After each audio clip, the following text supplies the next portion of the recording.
Boa noite, amigos. Estamos começando mais uma edição do Toque de Bola. Neste sábado, vamos falar sobre a decisão do terceiro lugar. A Itália ficou com esta posição na Copa do Mundo ao vencer a Inglaterra hoje à tarde.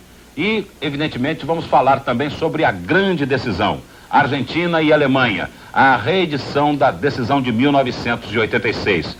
Naquela oportunidade, a campeã mundial foi a Argentina. Será que o título vai ser bisado amanhã ou a Alemanha, depois de 2 vezes vice-campeã, vai ficar com o título? Comigo estão aqui no Toque de Bola o Falcão e o Zagallo para falar sobre a decisão do terceiro lugar e a grande decisão de amanhã. Vamos ao intervalo e em seguida a gente volta.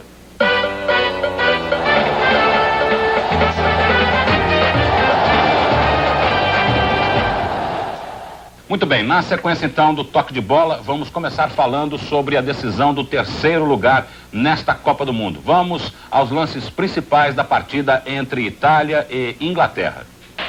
Aí, portanto, os lances principais da partida, a vitória da Itália por 2-1 sobre a Inglaterra. Falcão e Zagallo participaram da transmissão deste jogo e fazem análise. Afinal, a Itália mereceu esta classificação na Copa do Mundo?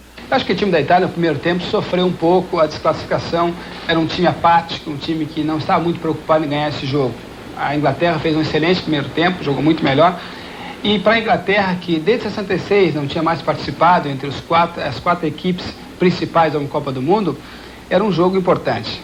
No segundo tempo, a Itália voltou bem melhor. Talvez o Vitinho, seu treinador, tenha chamado a atenção para a importância de ser terceiro colocado nesse grupo. Mas eu acho que, pelo que fez no segundo tempo, e a Inglaterra sentiu o primeiro gol da Itália, a Itália mereceu o resultado. Claro que a Itália gostaria de estar jogando esse jogo de amanhã, esse jogo importantíssimo, final de Copa do Mundo. Mas, pelo que apresentou na Copa, eu repito, mereceria um lugar, talvez no lugar da Argentina contra a Alemanha no jogo de amanhã. Vamos agora saber a opinião do Zagallo sobre o jogo de hoje. Bem, no meu ponto de vista, o time da Inglaterra perdeu um grande jogador no meio do campo, o Gascoigne, que jogou contra a Alemanha, marcando até o Matheus. Vocês devem ter observado, aqueles que puderam ver o jogo. Ele apoiou quando estava de posse da bola e marcou ao mesmo tempo quando a Inglaterra perdia a bola. Ele criou várias situações. A saída dele do time, porque ele levou 2 cartões amarelos, prejudicou muito o desenvolvimento do meio-campo da Inglaterra. A própria mudança do lateral direito, do Parker, para líbero, entrando o Stevens, quer dizer, mais mudanças ainda. O próprio Pierce, que era o lateral esquerdo, saiu entrando o Dorigo. Inclusive foi até o Dorigo que deu um passe entrando pela ponta esquerda, né, fazendo cruzamento para o Plat fazer o gol. A equipe, de fato, ela desenvolveu no primeiro tempo, como o próprio Falcão falou, um bom jogo, já que a própria Itália ela veio meio abatida, mas se recuperou justamente numa atitude, numa ação falha do Shilton aos 25 minutos. Até então esse jogo estava sem graça, sem disposição, e a falha do goleiro em que o Baggio, né, tirou a bola da mão dele, né, e deu a bola para o Schillaci. Fez uma confusão e o Baggio pegou a bola novamente, driblou e fez o primeiro gol. A partir desse momento, a Itália cresceu de produção e, de fato, como o Falcão falou, a equipe que merecia, inclusive, até chegar a uma final com a Alemanha. Mas é aquilo, jogou contra a Argentina e o Maradona, num dia feliz, né, acabou desequilibrando o jogo. Inclusive, eu tenho comentado o seguinte, Zagallo, que me pergunta, quem é que vai ganhar, Argentina ou Alemanha? Eu digo, olha, a Argentina é um time que, e brincando, claro, meu comentário, a Argentina é um time que está, deve perder, não pode ganhar o jogo de amanhã. Por quê? Não joga 4 titulares, não joga o Caniche, o principal atacante, não joga o jogador lateral esquerdo, o Cocheia, não joga o Batista, não joga o Disto. Além disso, o Maradona está machucado desde o início da Copa, a Argentina com grandes problemas. Ganhou do Brasil quando ninguém esperava ganhar do Brasil. Ganhou da Iugoslávia quando ninguém esperava ganhar da Iugoslávia. E ganhou da Itália. Imagina se vai ganhar da Itália em casa, na casa da Itália. Acabou ganhando da Itália. Então amanhã contra a Alemanha, deve ganhar a Argentina, né? Eu queria te situar uma pergunta em função desse jogo de hoje. O italiano tem um sentido, um pensamento, uma emoção muito semelhante ao brasileiro. Você viveu aqui na Itália, tem até hoje grandes relações aqui na Itália. O comportamento da torcida italiana depois, vamos dizer, desse fracasso na Copa do Mundo, porque se esperava a Itália, no mínimo na final, uma vice-campeã, mas a probabilidade era de expectativa de um grande campeão. Perdeu a Itália, vou dizer, o título, no terceiro lugar. O sentimento do italiano é tipo do brasileiro, assim, segundo é igual a último. Será que isso vai influir no campeonato italiano, enfim? Olha, claro que a gente estava brincando antes, acho que o grande favorito para amanhã é a Alemanha, né? Pelo que apresentou e pelo que vinha jogando, pela força que tem, e a Alemanha é o grande favorito, na minha opinião. Mas em relação a isso, Paulo, é claro que a Itália esperava uma final. Claro que a Itália esperava jogar contra a Alemanha, que era o grande sonho do futebol italiano.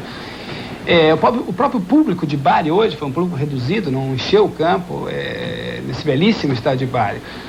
Mas o campeonato, as pessoas já começaram a sentir o campeonato. A preocupação, o Juventus contratou grandes jogadores, os próprios jogadores que o Zagallo falou, o Gascoigne, o jogador que, segundo os jornais italianos, estaria contratado pela Juventus, que já tinha contratado o Baggio por 18 a 20 milhões de dólares, onde joga o Schillaci, que é o seu centroavante, o Marocchi, que é a reserva do meio de campo da Itália, o próprio Hassler, que é o ponta-direita, meio-campista do time alemão, enfim, está com um grande time, o Milan, enfim, existe já uma preocupação do torcedor italiano com o próximo campeonato. Claro que eles estão tristes, estão sentidos, porque também tem o nosso sentimento de que não ganhou, mas merecia chegar na final, mas segundo também é quase que um último para eles.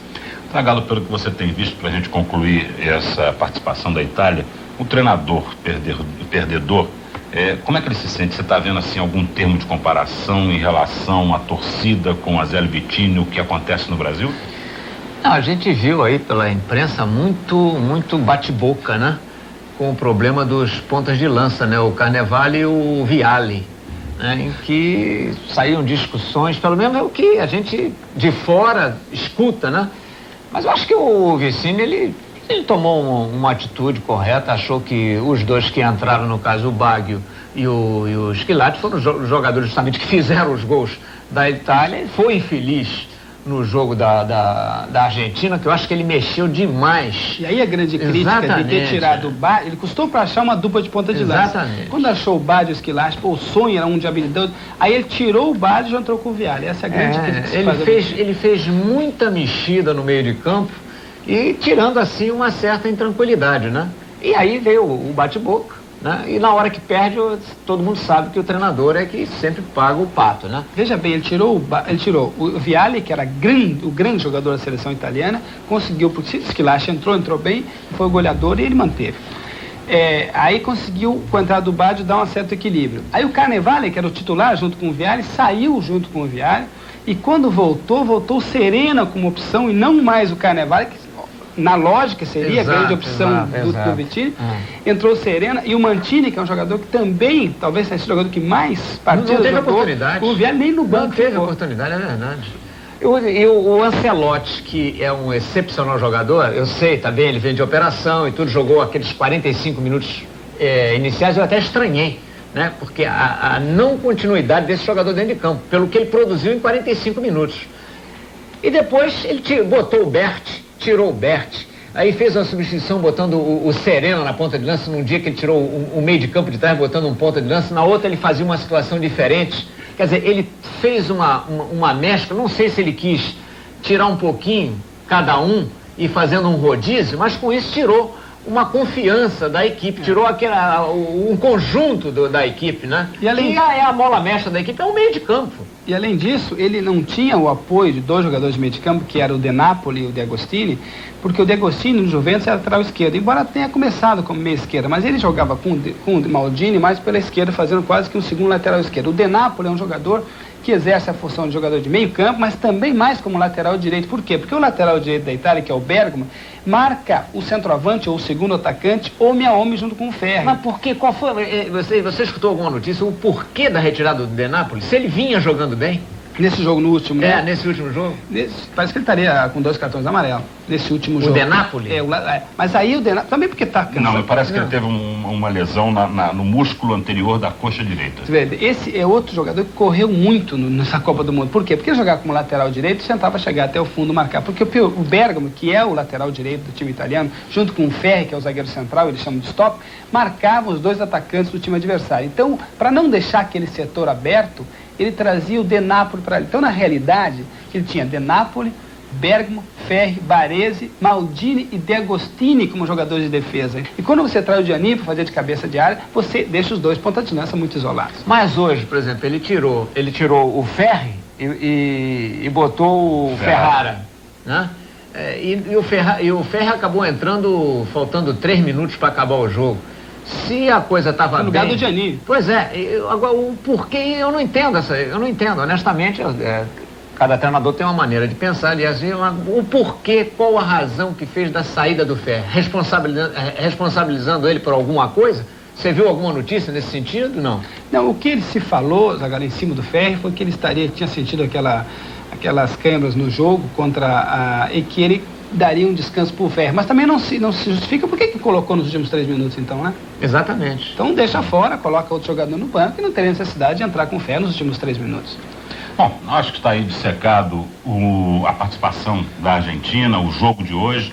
Enfim, vamos fazer um intervalo e vamos voltar para aqui começar a análise sobre a grande decisão, Argentina e Alemanha. Fique com a gente.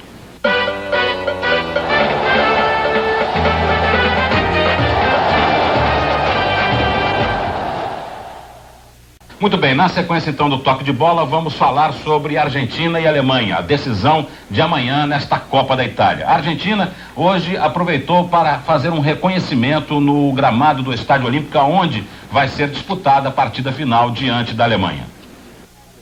O Estádio Olímpico de Roma começa a viver o clima da final da Copa do Mundo. Do lado de fora, as crianças esperam a ordem para entrar. Dia de ensaio geral para a festa de encerramento do Mundial. Mas é surpresa. A Argentina também quis fazer o mesmo suspense, mas na hora permitiu que a imprensa registrasse o trabalho da equipe. Reconhecimento de campo.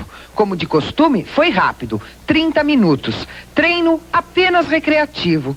Time em campo faltava um, o mais importante. O último a entrar foi Diego Maradona. Atrasado, colocou as chuteiras e se juntou ao grupo. Um dia antes da final da Copa do Mundo, a Argentina mostrou que para o jogo de amanhã não vai ficar na defesa. E o que mais se viu foi isto: bola na rede, ou quase. Apesar de todos estarem treinando, 4 pelo menos sabem que amanhã não entram no campo do Estádio Olímpico de Roma. Olarticocheia, Just, Batista e o artilheiro do time com 2 gols, Canidia, cumprem suspensão. Mas esta já não é mais a preocupação do técnico Bilardo. O que deve estar mesmo tirando o sono do treinador argentino é este time, que entrou em campo sem mesmo os argentinos terem terminado o treino. A Alemanha, que parecia com pressa. E aí, a Argentina foi obrigada a ceder espaço para quem hoje é seu maior rival. Evidente que antes de falarmos sobre o jogo, vamos conhecer então como é que foi o treinamento, o reconhecimento também da seleção alemã. Os alemães estão invadindo a Itália, só que dessa vez sem tanques de guerra.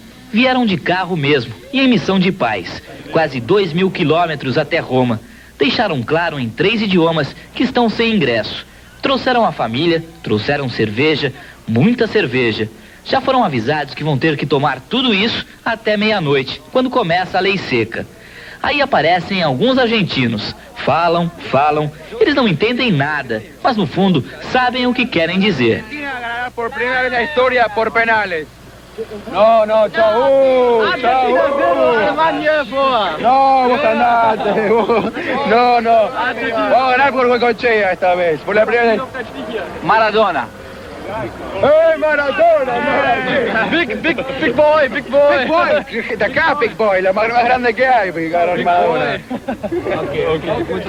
Enquanto os torcedores traçam seus planos do lado de fora do Estádio Olímpico, lá dentro, o técnico Beckenbauer, no famoso reconhecimento do gramado, prepara o time.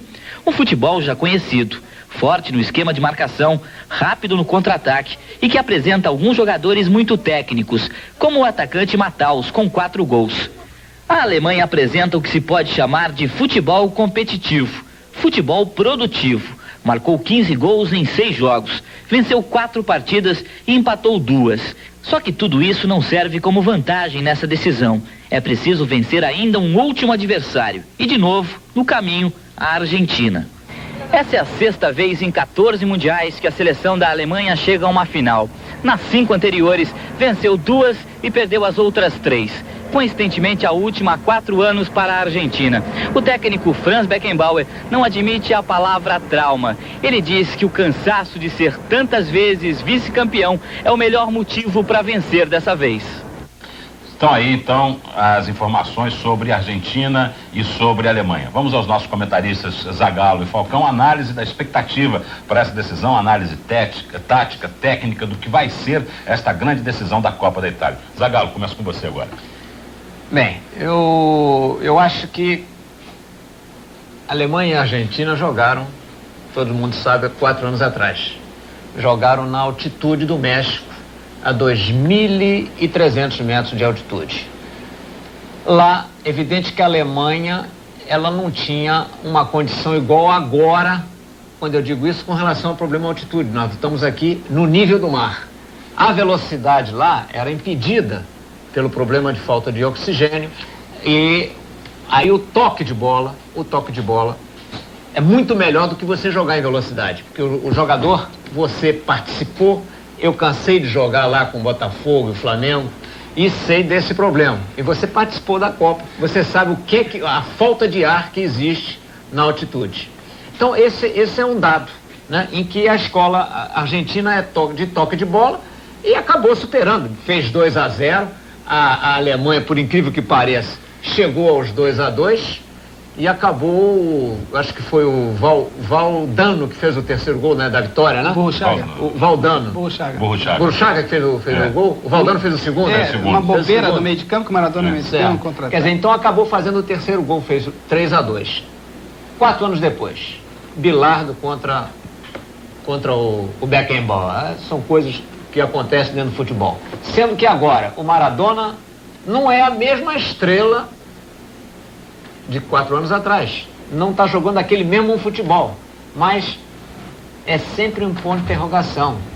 Porque de repente o Maradona faz das dele. Fez contra a gente, infelizmente fez contra a gente e acabou nos tirando da Copa do Mundo. Mas eu acho contra a Alemanha, Zagallo, que contra o Brasil ninguém marcou o meu homem. Contra o Yugoslávia marcaram ele, o meu homem, ele teve uma participação muito opaca. E contra a Itália ninguém marcou. O Ferri marcou um pouquinho, mas você não pode só marcar a distância totalmente. Eu acho que nesse jogo com a Alemanha, o Beckenbauer vai botar alguém em cima dele. Não, pois é por isso que eu tô justamente fazendo uma comparação. Você chamou a atenção do jogo da Itália, em que, de fato, a Itália não chegava.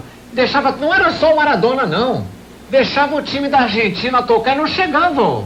Esse é o aspecto que eu acho que era o cansaço físico. Eles já apresentaram contra o Uruguai isso. Apresentaram contra o time da Irlanda, que você tem 80 mil pessoas, 75 mil italianos. Se você faz aquela marcação de pressão, você de repente, as coisas acabam acontecendo com mais facilidade. Agora, quando você não tem essa marcação e a Itália não levantou o povão porque não marcou meu homem, você libera o Maradona para meter aquela bola. O Maradona pegava a bola contra a Itália e ele de repente tinha todo o campo na frente dele.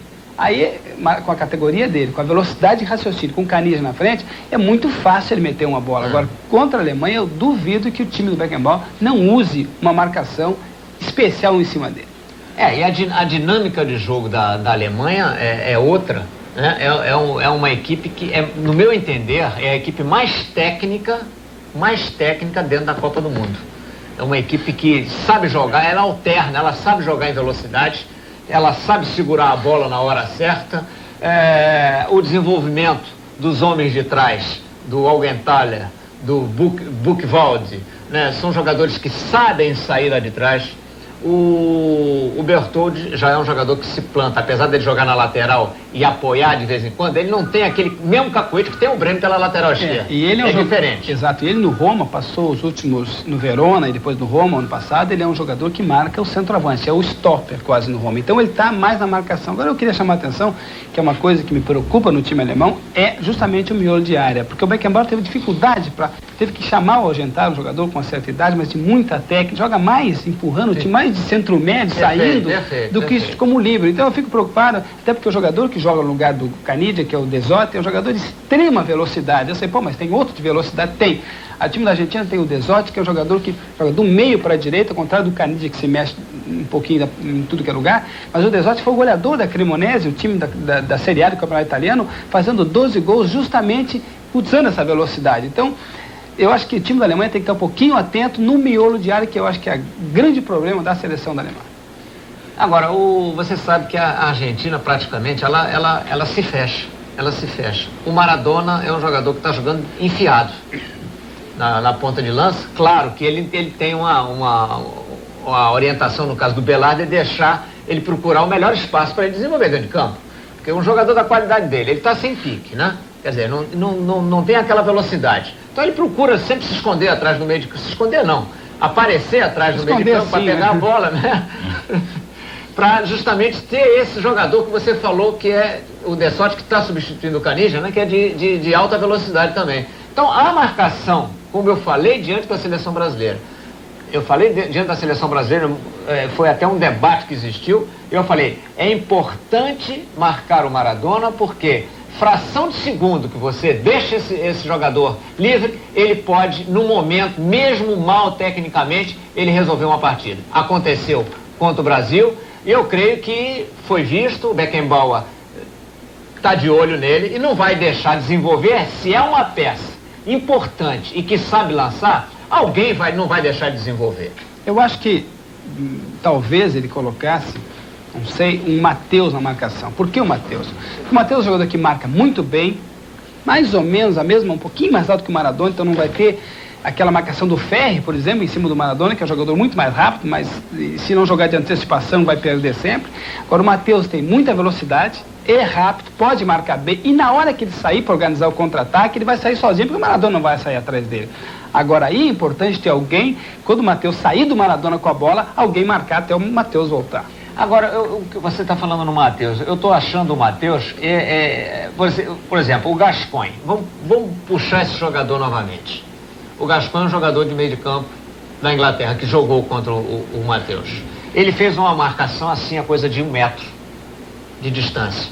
E o que é que o Matheus fez? Ele foi para a linha de 4 zagueiros, porque toda vez que ele se aproximava, depois que passava a divisória do campo, o Gascoigne estava ali. Ele não pegava na bola e ele não estava marcando assim, pressão homem a homem, não. Ele estava marcando a distância. Ele foi lá para a ponta esquerda, ele não teve uma ação, ele teve uma ação apagada, apesar de ser um jogador técnico, e eu me achei que ele não está bem até fisicamente, o Matheus, né? O Matheus, eu achei isso dentro de campo. Não sei se amanhã ou depois ele possa chegar, se recuperar, mas nessa partida eu achei que ele, de fato, ele se acomodou. Ele se acomodou, o Gascoigne cresceu em cima dele, a Alemanha perdeu o seu meio de campo, inclusive depois que o Ressler se machucou e que ele teve que botar o Reuter para o meio de campo.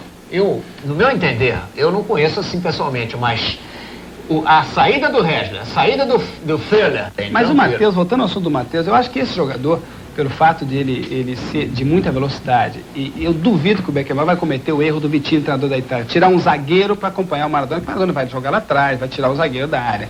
Eu acho que ele vai jogar com o Matheus, talvez em cima do Maradona.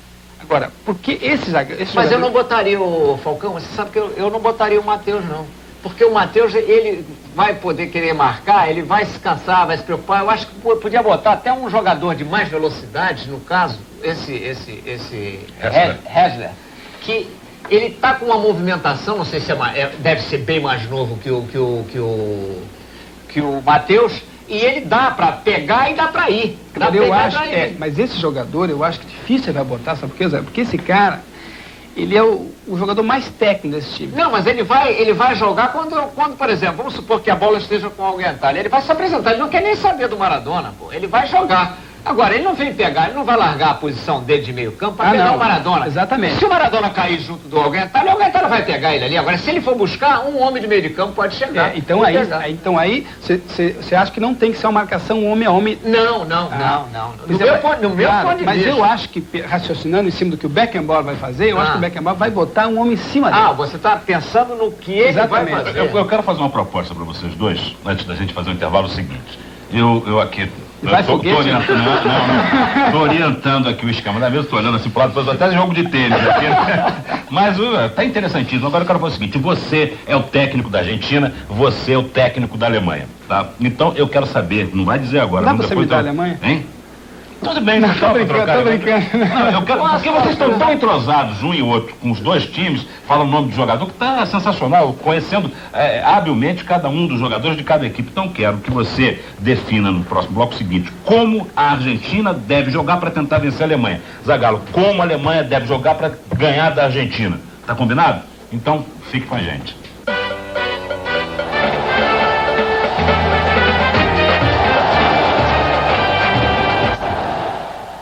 Muito bem, na sequência então do toque de bola, né, eu lembrei muito aqui do Armando Marques. Teve um determinado jogo que ele entrou em campo, tal, os jogadores entraram, tal, o capitão do time tal, o capitão do time tal. De repente ele botou a mão no bolso assim e não tinha moeda, aquela famosa moeda, né, para jogar pro alto, tirar o tosse. O senhor escolhe o campo, o senhor escolhe a bola e tal. Aí ele disse: não tem problema, não vou pagar esse vexame, voltar no vestiário, né, e pagar uma moeda. Aí tentou falar com um dos bandeirinhos: não trouxe moeda, também não trouxe. Ele falou: mas não vou pedir também a ninguém da imprensa. Aí chamou, né, o Falcão e o Zagallo. O senhor, olha, o negócio é o seguinte: o senhor é cara, o senhor é coroa, entendeu? Olha, vamos lá. Como eu fiz aqui agora, sem moeda nenhuma, assim, deu cara, ganhou o senhor, começa o senhor falando da Argentina. Certo. Eu já tenho a vantagem de saber que ele não vai marcar o Maradona, que é o meu jogador, ou meu homem. Isso foi papo de intervalo? Já saiu. Não, ele falou antes que não ia jogar. Não. Brincadeira. Eu acho o seguinte: o Sensini vai jogar no lugar do Olarticocheia, lateral esquerdo. O Sensini era o titular, jogou na Copa América. No meio de campo não joga o Justi, não joga o Batista, vai jogar o Trolli, que é um jogador que entrou muito bem contra a Iugoslávia. Não é um cabeça de área, daqueles típicos, né? O centro médio plantado. Mas é um jogador que, contra a Iugoslávia, foi muito bem. Sobe tocar bola, se apresenta, vai sair para o jogo muito mais que o Justi, que o Batista. E na frente, no lugar do Caniggia, joga o Desotti, que é um jogador de muita velocidade. Então não perde em velocidade o ataque da Argentina. No lateral esquerdo, Sensini é um excelente jogador, não tem a experiência do Olarticocheia, que é um jogador que foi campeão do mundo, jogador malandro, esperto. Então perde um pouquinho no meio de campo na marcação. Mas talvez o Maradona vai sair um pouquinho mais de trás. O que a gente sabe é que a Argentina vai jogar colado no meio de campo, tentando segurar a bola, fazer 1-2, contando com a saída do Basualdo pela direita, do Sensini pela esquerda. Embora o Sensini é um jogador que tenha mais velocidade do Olarticocheia, não sei se ele vai liberar, mas se liberar é uma boa jogada da Argentina, que é um jogador que vem bem para frente, de modo que a preocupação que a Argentina tem que ter, e aí eu entro no time dos Zagallo, vai ser a time da Alemanha, a preocupação é com a velocidade dos dois pontas de lança, quer dizer, o Fehler, que está machucado, não se sabe se joga ainda, e do Klinsmann. E a entrada do Matheus, que é um jogador de muita velocidade, puxa um contra-ataque maravilhosamente bem, e aí sim, aí eu vou marcar um jogador do Zagallo, vou marcar o Breme. Eu não posso deixar o Breme jogar. Zagallo, se eu deixar o Breme jogar, você vai me fazer gol pela esquerda. Então, e o resto tem que contar naturalmente que se possa ver uma Argentina com um Maradona. Isso que o Bilar tem que contar, que o Maradona esteja amanhã numa jornada de graça para ter condições de ganhar esse jogo. Porque em termos físicos a Alemanha está melhor, em termos táticos e técnicos e de motivação, porque para a Alemanha é o jogo da revanche. E a revanche pode dar a Alemanha seguramente muito mais motivada. Em poucas palavras, você definiu o seguinte: a Argentina tem que ter a preocupação de marcar jogadas no nascedouro. Breme na esquerda e o desenvolvimento de qualquer ação do Matheus. Breme na esquerda, alguém na frente do Matheus para não deixar arrancar. Para deixar arrancar. Pois é, o nascimento das jogadas. Você está marcando o nascimento das jogadas, não a finalização. Isso aqui é importante, o nascedouro. Se eu marcar o início, a bola não chega na frente. Claro, então a ideia é essa. E você, da sua tática, é tentar dar uma disponibilidade de liberação ao Maradona. É isso que eu entendi? Mas sei que vai ser marcado. Sim, mas você vai tentar fazer. Porque você tentaria, como eu tentaria e acho que... Porque defensivamente o Ruggeri, o Cerizuela e o Simon, os dois, o Ruggeri e o Cerizuela, marcam homem a homem. Vão marcar o Fehler e o Klinsmann. Vai sobrar o Simon, que foi, para mim, talvez o ponto mais alto do time da Argentina é a marcação homem a homem, que exerce o Ruggeri em cima do centroavante adversário, que será o Klinsmann ou o Fehler, e o Cerizuela, que marcará o Klinsmann ou o Fehler, e o Simon sobrando. Essa marcação está perfeita. Bom, aí eu acho que foi bem definida pelo Falcão, vamos dizer assim, um bem definido sistema de marcação, de desenvolvimento que a Argentina deve ter para tentar chegar a uma... E claro, explorando o Desotti em cima dos dois zagueiros centrais do time da Alemanha. Bom, Zagallo, como é que a Alemanha deve jogar para ganhar esse jogo da Argentina? Bem, o problema de ganhar, tanto o Bilardo como o Beckenbauer vão querer ganhar. Claro. O problema da Argentina, por exemplo, eu, no caso, eu procuraria explorar o setor esquerdo da seleção da Argentina. O porquê? Está saindo o melhor jogador deles, que é o Olatigochea. Eu não sei quem vai ser esse lateral esquerdo. Então eu posso explorar. Apesar de eu ser o treinador momentâneo da Alemanha, eu não posso escalar, no caso, o Litzbach por ali. Eu não sei se ele está bom ou não está, mas era uma boa ele, que é um jogador que sabe jogar pela ponta, tentar essas jogadas de drible para cima desse lateral. Mas nessa situação, eu colocaria o Klinsmann, que é um jogador de velocidade, em cima do último homem, em cima do Simon, que é o líbero. Com isso, eu traria mais um jogador. Eu tiraria aquela marcação, no caso de tal Klinsmann e o Feller ou o Riedel, no caso, jogando como ponta de lança, deixando um na sobra. Eu levaria um, quer dizer, eu já obrigaria dois a ficar marcando um. Vai, consequentemente, toda a oportunidade que você tiver com um toque de bola, a tentar dois em cima de um. Claro que você não vai ficar 90 minutos dentro dessa situação. Pode explorar com mais frequência esse lado, o próprio Klinsmann caindo nas costas desse lateral, abrindo o setor. Evidente, com a entrada de um Matheus pelo meio do campo, ou do próprio Regler, não sei se vai jogar ou não. Eu não sei qual é a situação. Eu, por exemplo, no caso, o problema... Quem deveria jogar para você, por exemplo, aí? O time ideal, você conhece bem a Alemanha, como já definiu o Falcão com relação à Argentina. Bem, eu colocaria... Não, o goleiro seria o... Certo, seria o Ilgner, né? O Augenthaler, o Buchwald... O Augenthaler de Liga. O Augenthaler de Liga, o Buchwald e o Keller. Os dois, back central com a zagueiro, fazendo uma marcação, no caso, são os três homens de trás, né? O Bertoldi e o Breme. Só que eles fazem uma inversão, O Bertoldi ele apoia pelo lateral direito, mas quando ele sente que o Buchwald foi, ou que o Augenthaler veio, ele se planta, eles invertem uma situação. E no caso, o Falcão está sabendo disso, né? Ele está sabendo dessa movimentação. Porque isso aí é importante, mas isso já está na cabeça deles. Eles sabem que quando um líbero sai, que ele fica. Porque o Breme, de fato, é o homem que mais ataca. Agora, a seleção da Alemã, eu não posso incutir o meu pensamento, porque ela vai me contrariar. Isso é uma ideia para o telespectador. Aí no meio de campo o senhor teria quem? Teria o Matheus, para você, seria o Matheus, né? O Hessler, que eu sei que você gosta muito. Né? Quem mais? Aquele Olaf Thon, ou você prefere o Bain? Quem é que você preferia? Não, eu colocaria o Hessler, o Matheus, o Hessler, o Matheus e o Litzbach.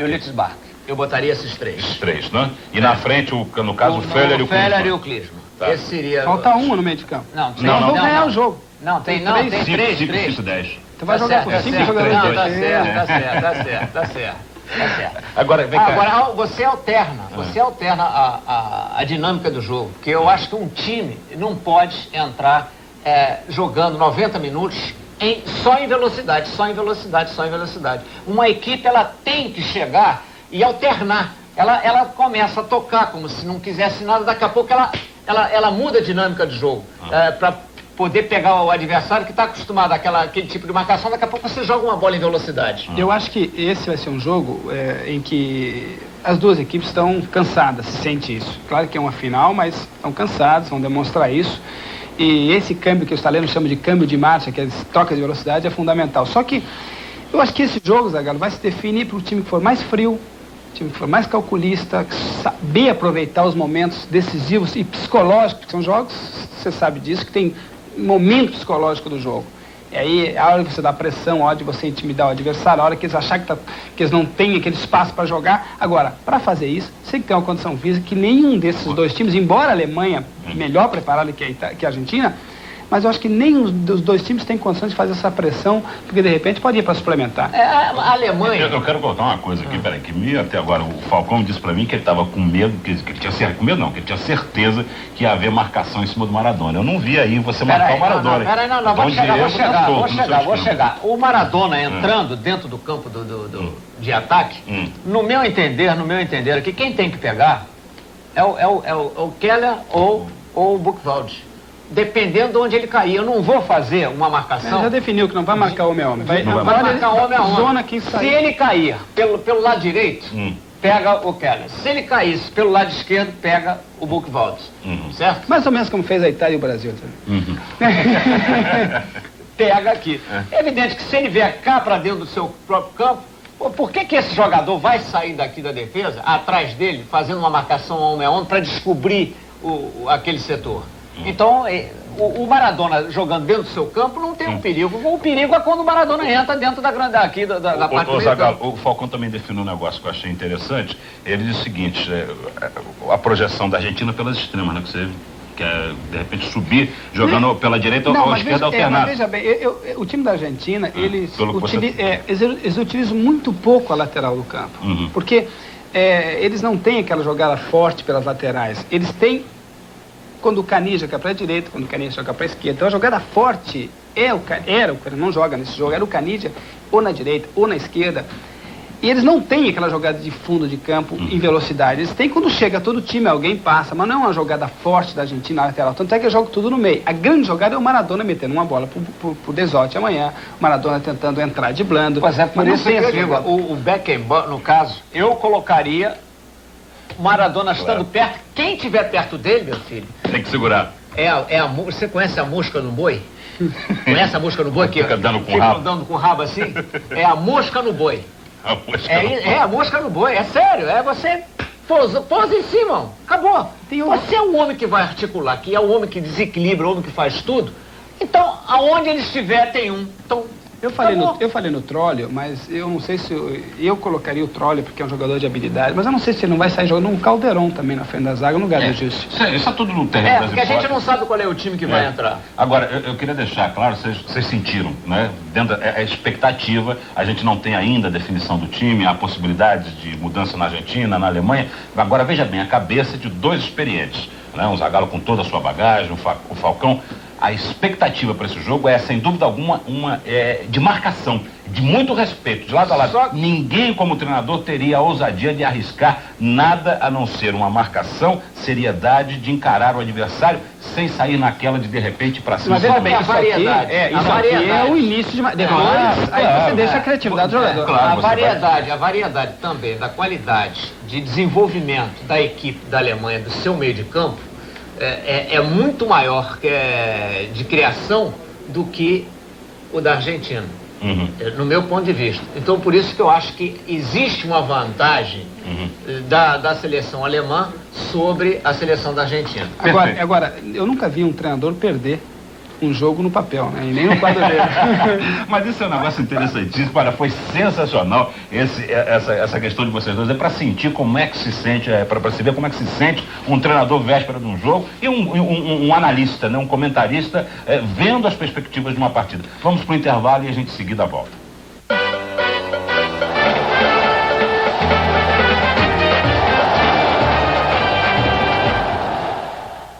Muito bem, na parte então final do nosso programa, tema livre para o Falcão, para o Zagallo falarem o que quiserem. Falcão. Eu acho que esse jogo de amanhã não se reúne, na minha opinião, as duas melhores seleções dessa Copa. A Alemanha, sim, a melhor seleção disparada, depois a Itália. E a Argentina, que tem seus méritos, porque teve uma comissão técnica extraordinária, uma união, uma comissão que se conhece há mais de 20 anos, então dificilmente você vê uma polêmica nesse grupo. Se teve, talvez isso é um dos fatores principais. A tradição argentina, a garra argentina, e um jogador chamado Maradona, que não está fazendo um grande mundial, mas que está jogando naquele setor determinante do campo. E o fato do Maradona não estar jogando, se criou muita polêmica em si. Maradona não está bem, Maradona está com problema. Isso condicionou muito o adversário. Tanto é verdade que nenhum jogo, a não ser contra a Iugoslávia, ele foi marcado homem a homem. Nos outros jogos, todos os treinadores achavam que Maradona não ia estar bem, não ia marcar. Então o Maradona acabou jogando praticamente sozinho essa Copa, sem nenhuma marcação. Então esse condicionamento que o Maradona não está bem, se consequentemente Maradona não bem, a Argentina não vai chegar. E outro aspecto importante foi a derrota contra a República dos Camarões. A Argentina foi muito mal. E naquele jogo, todo mundo tirou a Argentina como um dos prováveis finalistas dessa Copa. Ninguém se preocupou mais com a Argentina e a Argentina não teve mais o estresse de ter a responsabilidade de jogar como um campeão, porque na realidade a Argentina era um campeão, porque a Argentina ganhou em 86 o Campeonato Mundial. Então, não foi dada à Argentina a responsabilidade de responder dentro do campo como campeão, depois daquele jogo com a República dos Camarões. Isso deu a eles a tranquilidade de jogar correndo por fora. Então, também foi um fator importante. Mas amanhã joga Argentina e Alemanha. Eu acho a Alemanha numa condição melhor, acho a Alemanha que pode ganhar, mas tem que respeitar a tradição argentina, essa grande comissão técnica e um time que tem um jogador como Maradona. Bom, vamos agora então saber a opinião do Zagallo, né, a participação dele no final do programa. Bem, eu não podia deixar de tecer elogios à seleção que eu sempre apontei, desde que começou a fase das eliminatórias, como uma das principais, ou a principal candidata ao título para campeão de 1990. A Alemanha, a seleção dirigida pelo Beckenbauer, em que ela deu demonstração desde o seu primeiro jogo. E, no meu entender, a melhor partida que eu tive a oportunidade de ver foi Alemanha e Colômbia.